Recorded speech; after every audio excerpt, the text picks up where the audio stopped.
Guys, welcome to RBI academy. तो दोस्तों, जैसा कि आप लोग जानते हैं, हाल फिलहाल में आरबीआई ने लॉन्च किए हैं कुछ मास्टर डायरेक्शंस, जहां पर उन्होंने डिस्कशन किसके बारे में किया है कि किस तरीके से प्रायोरिटी सेक्टर लैंडिंग्स जो है हमारी, वहां पर हमारे टारगेट्स और क्लासिफिकेशंस में कुछ चेंजेस आए हैं। तो चलिए इसी के बारे में बात करते हैं।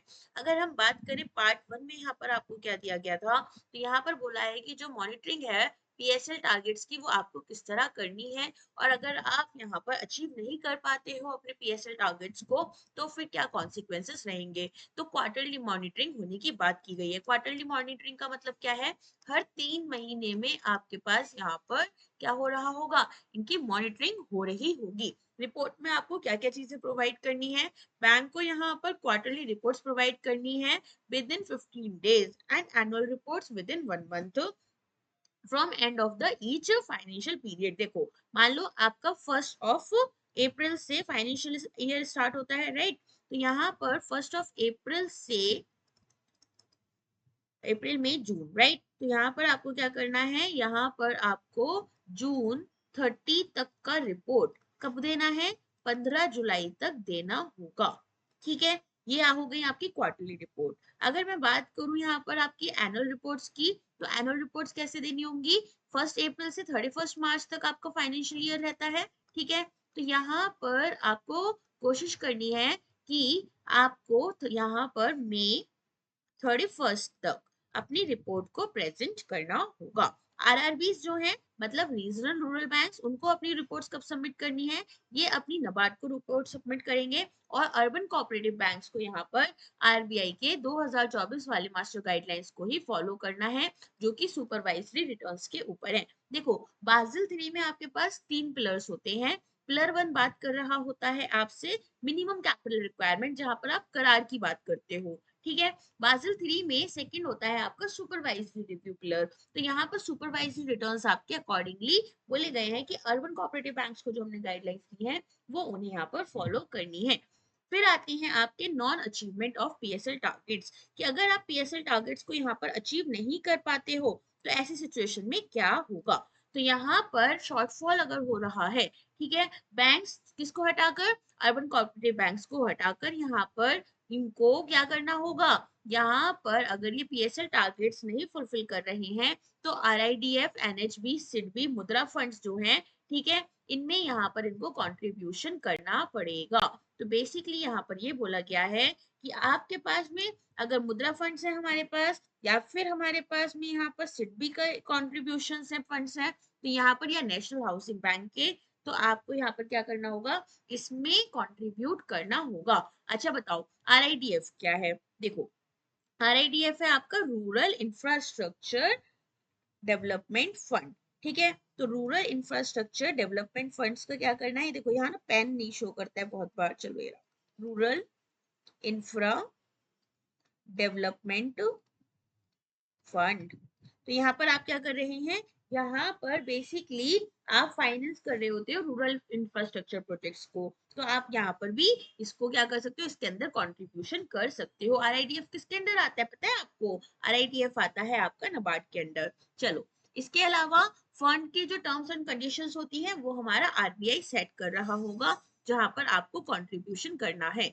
फिर आती है आपके प्रायोरिटी सेक्टर लैंडिंग। समझ में आ गया ना क्या होता है? प्रायोरिटी सेक्टर लैंडिंग में आपको कुछ सेक्टर्स डिवाइड किए जाते हैं, जहां पर आपको बोला जाता है कि आपको इन सेक्टर्स में लैंडिंग करनी है। यहाँ पर जो आप बैंक जो होते हैं, वो जब लोन्स प्रोवाइड करेंगे, तो बैंक को यहाँ पर बताया जाता है कि आपको हमने कुछ सेक्टर्स दिए हैं, इन सेक्टर्स में आपको इतने परसेंटेज का कंट्रीब्यूशन करना ही करना है। ठीक है, इन डिटेल हम थोड़ी देर में और ज्यादा अच्छे से समझ लेंगे, तब मैं आपको थोड़ा सा डिटेल में इसको समझा दूंगी अलग से। चलिए, शॉर्टफॉल अगर हो रहा है, तो यहाँ पर शॉर्टफॉल की कैलकुलेशन कैसे की जाएगी?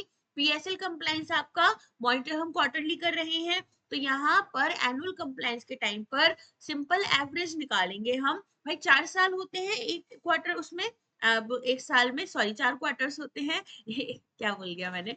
चलो, एक साल में आपके पास 4 क्वार्टर होते हैं, तो यहाँ पर जब 1 ईयर में एक आपके पास 4 क्वार्टर्स हैं, तो उन 4 क्वार्टर्स के हिसाब से आप क्या करोगे, यहाँ पर एवरेज निकालोगे, और एवरेज निकालकर फिर देखोगे कि एनुअली कितना कंप्लाइंस हुआ है। अगर यहाँ पर शॉर्टफॉल हो गया आपका, ठीक है। तो शॉर्टफॉल होने पर आपको यहाँ पर इंटरेस्ट भी देना पड़ेगा। तो यहाँ पर किस तरह से है, अगर आपका शॉर्टफॉल हो रहा है 5% से कम में, तो बैंक रेट के 2%, बैंक रेट -2% आपको क्या करना है, यहाँ पर इंटरेस्ट देना है। 5 से 10% हो रहा है अगर आपका, तो यहाँ पर कितना होगा, यहाँ पर आपका बैंक रेट -3% होगा। बैंक रेट यहाँ पर बेंचमार्क रेट की तरह हम लेकर चल रहे हैं, ठीक है। और अगर 10% या 10% से ज्यादा है, तो यहाँ पर आपको बैंक रेट -4% का इंटरेस्ट भी देना होगा। अगर पीएसएल टारगेट आपके मिल जाते हैं लेकिन सब टारगेट्स आप मिस कर रहे हो, तो क्या होगा, बैंक रेट -2% आपके ऊपर अप्लाई होगा। आगे समझ में, चलो अब नेक्स्ट देखते हैं हम यहाँ पर एडजस्टमेंट्स और रेगुलेटरी इम्पैक्ट कैसे किया जाएगा। तो अगर कोई भी मिसक्लासिफिकेशन की है, ठीक है ना, आपने मान लो हाउसिंग अपना हाउसिंग लोन में किया, ठीक है, लेकिन हाउसिंग लोन में कर कर आपने उसको रिन्यूएबल में शो कर दिया फॉर एग्जांपल, तो यहाँ पर क्या हुआ, आपने मिस क्वालिफिकेशन कर ली, और ये अगर आरबीआई या नबार्ड ने डिडक्ट कर ली, तो ये डिटेक्ट करने के बाद में आपके पीएसएल कैलकुलेशंस में एडजस्ट की जाएंगी। और शॉर्टफॉल्स जो होते हैं वो यहाँ पर आपके रेगुलेटरी अप्रूवल्स को और क्लियरेंसेस को भी अफेक्ट करेंगे, ठीक है। आरबीआई आपसे बोल सकता है कि पहले जाओ अपने जो भी पीएसएल टारगेट्स है इन्हें मीट करो, इसके बाद हमसे बात करना, हम इससे पहले तुम्हारी बातें नहीं सुनेंगे, ठीक है। चलो नेक्स्ट आ जाते हैं हम, कॉमन गाइडलाइंस हमारी क्या है, जनरल रूल्स। तो इंटरेस्ट रेट जो होते हैं वो आरबीआई के इंटरेस्ट रेट और एडवांसेस डायरेक्शंस को मीट करना चाहिए। एडवांसेस क्या होते हैं पता है, जो बैंक लोन्स दे रहे हैं वो हो गए यहाँ पर एडवांसेस, बैंक लोन भी लेते हैं ताकि यहाँ पर वो अपने लोन्स को फंड कर पाए, ठीक है। तो यहाँ पर बैंक जो यहाँ पर आरबीआई की गारंटी सॉरी आरबीआई की यहाँ पर जो गाइडलाइंस हैं उनको इन्हें मीट करना होगा, ठीक है। चलिए नेक्स्ट अगर हम बात करें no service charges, no service charges क्या है, नो सर्विस चार्जेस में no loan related services inspection charges for PSL loan up to 50,000 rupees. तो अगर आप यहाँ पर कोई भी प्रायोरिटी सेक्टर लैंडिंग के अंडर मान लो एग्रीकल्चर में लोन दे रहे हो, तो 50,000 रुपए का आपने लोन दिया, तो 50,000 रुपए में आप किसी भी तरह के सर्विस चार्जेस नहीं लगा सकते हो, ठीक है। अगर यहाँ पर कोई भी आपके एसजीज हैं या फिर जेएलजीज हैं, तो यहाँ पर क्या होगा, सेल्फ हेल्प ग्रुप वगैरह के लिए यहाँ पर 50,000 की लिमिट लगाई गई है जो कि हर एक मेंबर पर अप्लाई होगी। फिर बोल रहे हैं आपको यहाँ पर रिकॉर्ड मेंटेन करके चलना है। क्या क्या, यहाँ पर बैंक को बताना है कि उनके पास में एप्लीकेशन रिसिप्ट होनी चाहिए कि भाई एप्लीकेशन उनके पास आई थी, फिर उन्होंने कितने लोन सैंक्शन किए, कितने लोन्स उन्होंने रिजेक्ट कर दिए, उनके रिजेक्शन के रीजंस भी आपको देने हैं। फिर डिसबर्समेंट डिटेल्स आपको देनी है कि लोन आप कैसे कैसे अमाउंट को डिसबर्स कर रहे हो, पूरा एक साथ कर रहे हो, क्वार्टरली कर रहे हो, किस तरीके से आप यहाँ पर आगे बढ़ रहे हो। एप्लीकेशन एक्नॉलेजमेंट, तो यहाँ पर बैंक बोल रहे हैं कि आपको रिटन में एक्नॉलेज करना है अपनी लोन एप्लीकेशंस को। और बैंक बोर्ड जो होगा इनको यहाँ पर क्या करना होगा, एक टाइम लिमिट जो है अपनी सेट करनी है कि यहाँ पर अगर कोई हमारे पास एप्लीकेशन आई है, तो मान लो 5 महीने की टाइम लिमिट सेट की कि हमें 5 महीने में इसको या तो अप्रूव करना है या तो रिजेक्ट कर देना है, ठीक है। इसके बाद में अगर यहाँ पर हम देखेंगे एंड यूज मॉनिटरिंग है, जहां पर बैंक इंश्योर करेंगे कि जो लोन्स हैं वो पीएसएल अप्रूव्ड पर्पसेस के लिए होने चाहिए, और यहाँ पर इंटरनल कंट्रोल्स भी आपको लगाकर चलना है। इंटरनल कंट्रोल्स क्या होते हैं, बैंक को एक्चुअली बोला जाता है कि आप इतने रिस्क ले सकते हो, उससे ज्यादा लोन्स आप नहीं दे सकते हो, इतना क्रेडिट रिस्क ले सकते हो, ठीक है। आपको यहाँ पर बैंक की ना अपनी अपनी खुद की गाइडलाइंस होती है, पॉलिसीज होती हैं, तो वहां पर आपको वो भी फॉलो करने होते हैं, ठीक है। लोन क्लासिफिकेशन, तो अगर मैं बात करूं हर एक लोन को आपको क्या करना है, 8 पीएसएल कैटेगरीज जो है आपकी उनके अंदर अंदर ही यहाँ पर इनको क्या करना होगा, क्लासिफाई करना होगा, ओके। अब आपको क्या क्या की चेंजेस और बोले गए हैं जो कि आपके 1 अप्रैल से यहाँ पर इफेक्टिव रहेंगे वो देख लेते हैं।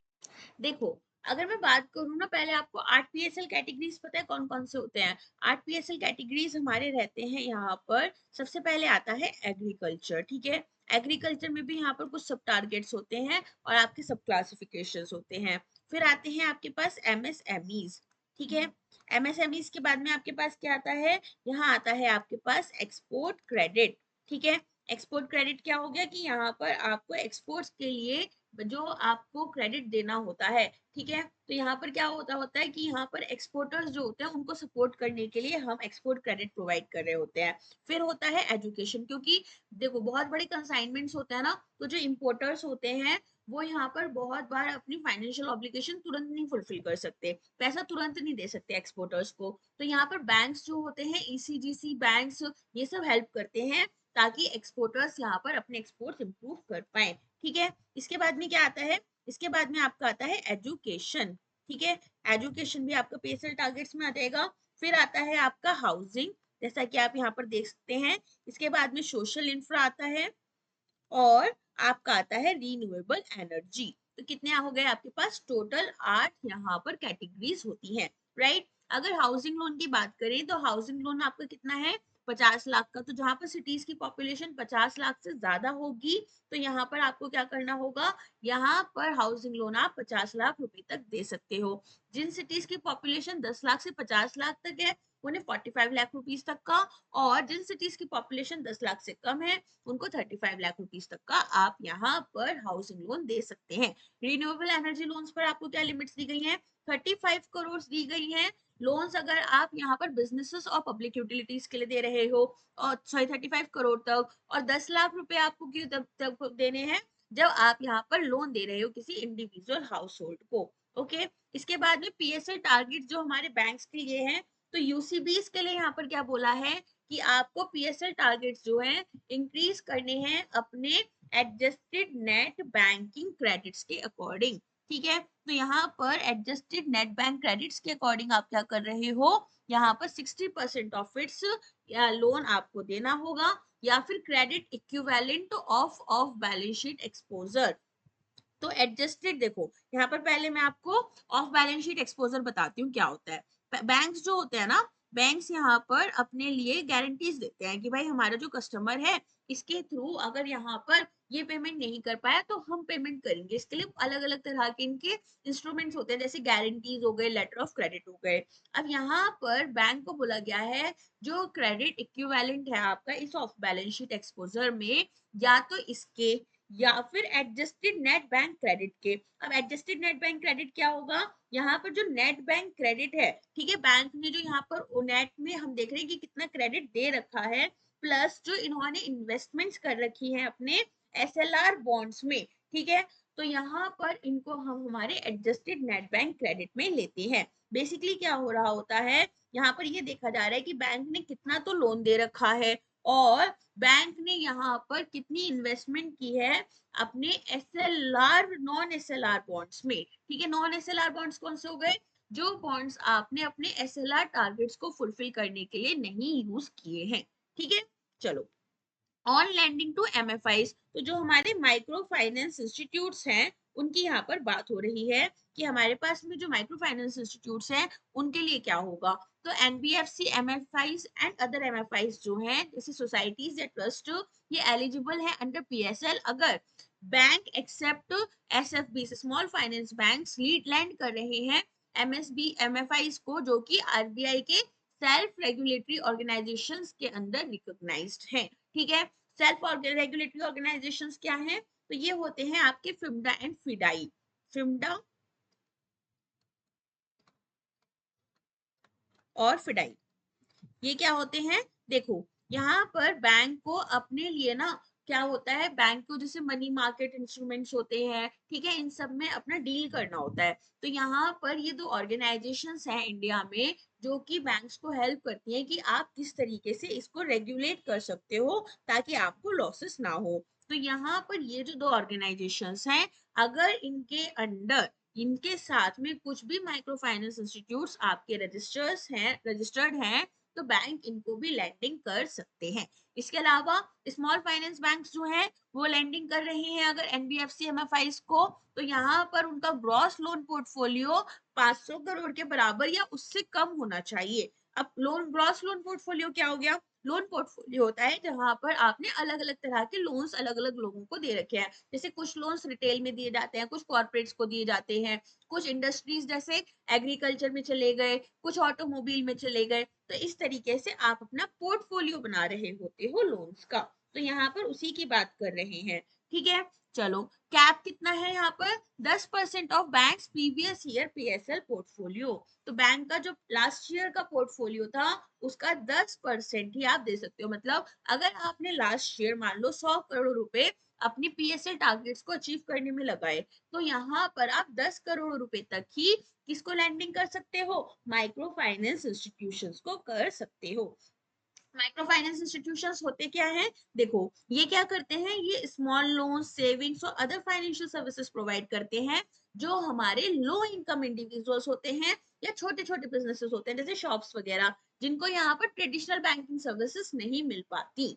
ठीक है, अब आती है बात on lending to NBFCs other than MFIs. अगर हमें यहाँ पर क्या करना है, ऑन लैंडिंग करनी है टू एनबीएफसीज, तो यहाँ पर उसमें क्या होगा, यहाँ पर आपके पास में एग्रीकल्चर में सबसे पहले बात की गई है। एग्रीकल्चर में बोला है कि आप 10 लाख रुपए पर बोरोवर तक का यहाँ पर लोन दे सकते हो। अगर आप एमएससीज को लोन दे रहे हो तो 20 लाख रुपए पर बोरोवर दे सकते हो, और यहाँ पर कैप दिया है 5% का। ठीक है, चलो ऑन लैंडिंग में क्या बोला है, हाउसिंग फाइनेंस। ठीक है, यहाँ पर बोला है कि जो आपके पास में हाउसिंग फाइनेंस कंपनीज हैं, अगर वो एलिजिबल हैं अंडर पीएसएल, तो यहाँ पर उनके लिए क्या होगा, वो 20 लाख रुपए पर बोरोवर तक का लोन दे सकते हैं। ठीक, monitoring and non compliance penalties आपकी क्या क्या हो जाती हैं, क्वार्टरली और एनुअल मॉनिटरिंग में हमने देखा था, ये वाली रिपोर्ट्स हम पढ़ चुके हैं कि हमें किस तरीके से प्रोवाइड करनी है। ठीक है, तो यहाँ पर हमारे पास में आज हमने क्या क्या चीजें समझी है, हमने देखा पीएसएल में आपके पास में लैंडिंग रिक्वायरमेंट जो होती है वो आरबीआई एडमिनिस्टर करता है, जिसमें कि बैंक को बोला जाता है कि आप अपने मिनिमम पोर्शन जो है वो इतना पोर्शन लोन दोगे अलग अलग सेक्टर्स को, जो 8 सेक्टर्स मैंने आपको बताए थे। ठीक है, इसके अलावा कुछ आपको टारगेट्स दिए जाते हैं, जैसे कि बोला जाता है जो भी हमारे डोमेस्टिक शेड्यूल कमर्शियल बैंक्स और फॉरेन बैंक्स हैं जिनके पास में 20 ब्रांचेस हैं या उससे ज्यादा हैं, उन्हें 40% अपने एडजस्टेड नेट बैंक क्रेडिट का यहाँ पर लोन देना है। फॉरेन बैंक जिनके यहाँ पर 20 से कम ब्रांचेस हैं, ठीक है, उन्हें भी 40% का देना है। रीजनल रूरल बैंक और स्मॉल फाइनेंस बैंक को बोला है डायरेक्टली कि आपको 75% ऑफ एएनबीसी यहाँ पर प्रोवाइड करना है। प्राइमरी अर्बन कोऑपरेटिव बैंक्स की बात करें तो इन्हें 40% तक देना है। ठीक है, तो यहाँ पर इसी तरीके से हमें क्या करना होता है, अपनी प्रायोरिटी सेक्टर लैंडिंग को फुलफिल करना होता है। बाकी अदर इंपॉर्टेंट पॉइंट्स हम कवर कर चुके हैं। दोस्तों ये वाला यूट्यूब चैनल आप सब्सक्राइब कर लो ताकि कोई भी हमारी इंपॉर्टेंट अपडेट होती है तो वो आपको मिल पाए। इसके अलावा हम कुछ नए इनिशिएटिव्स स्टार्ट कर रहे हैं 1 अप्रैल से, जिसके बारे में हम आपको 30 मार्च को सारी चीजें बताएंगे कि किस तरीके से हम आगे लेकर जा रहे हैं इस चैनल को, ताकि आपकी प्रिपरेशन बहुत अच्छे से हो पाए। ठीक है, चलिए अब मिलते हैं हम हमारे नेक्स्ट लेक्चर में। तब तक के लिए टेलीग्राम ग्रुप को सब्सक्राइब कीजिए, आपको सारी डिटेल्स डिस्क्रिप्शन बॉक्स में प्रोवाइड की गई हैं, और यूट्यूब चैनल को सब्सक्राइब कीजिए। अगर ये वीडियो पसंद आया, do like share and comment. Thank you.